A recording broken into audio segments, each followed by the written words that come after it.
Doug Matthews. I'm at PDI Technologies, and I'm the VP of Global Solution Engineering. I just joined in January of this year, so relatively new to the company. I have been in and out of the retail industry now for about 10 years, and relatively new to cybersecurity, but I've been working on security stuff probably, again, on and off for about 20 years. The most important thing, and this is why it's the foundation of all of our cybersecurity solutions, is awareness. And that's awareness at the employee level, because you can have the best security protections in the world, the best firewalls, the best intrusion detection, but if your employees don't know not to click on a suspicious email, then everything just they get right past all of your safeguards. So having that awareness, and we offer like a security awareness as a training service, for example, that actually trains employees on what looks suspicious, what not to click on, what not to do. And that combined with the awareness at the higher levels when something actually does happen, those are the recipes for success, because all the technology in the world isn't doing you any good if people don't know how to use it and people don't know how to take advantage of it when something does happen. Convenience retail is all about brand loyalty, and so in anyone who is in the business of taking care of personal information, loyalty information, payment information, right? A customer's entrusting the convenience retailer with that information every time they shop. As soon as that trust is breached, it's hard to go back to that same store, and convenience retail is all about those repeat visits. So if you lose that trust, you lose that loyalty, you lose that recurring revenue.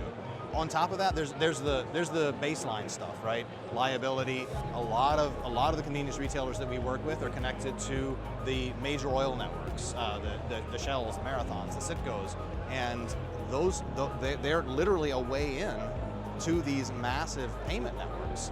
So in addition to the trust that you have with your consumers, you've also got the trust of the people who you have a payments and oils relationship with.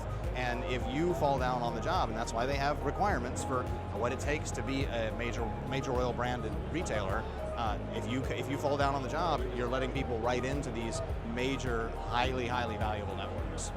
Everybody talks about AI all the time, and if there's one theme right now in 2025 and 2026, it is automation. That threats used to come from people, they still do come from people, but those people are armed with a whole lot of robots now.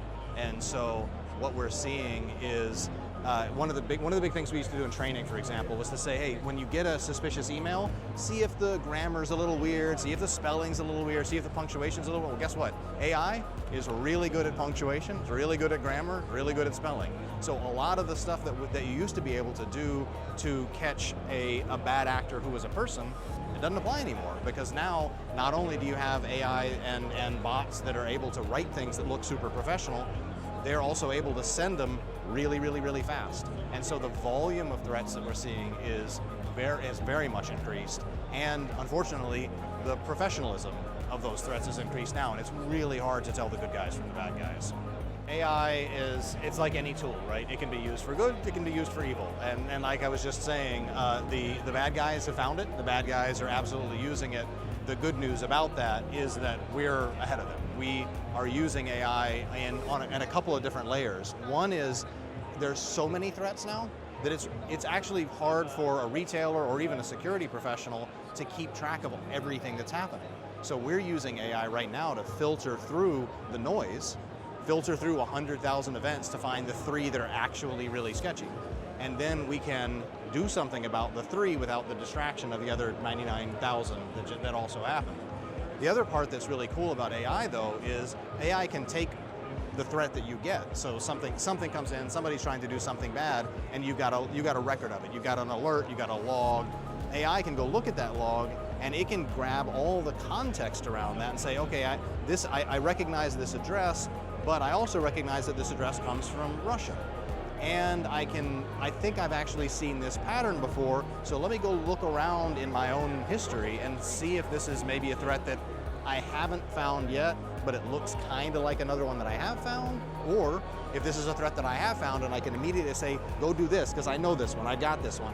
And again, AI is going to be so much faster than human beings trying to scroll through logs that we've been leveraging it really heavily in our alerting and also in our diagnostic and forensics.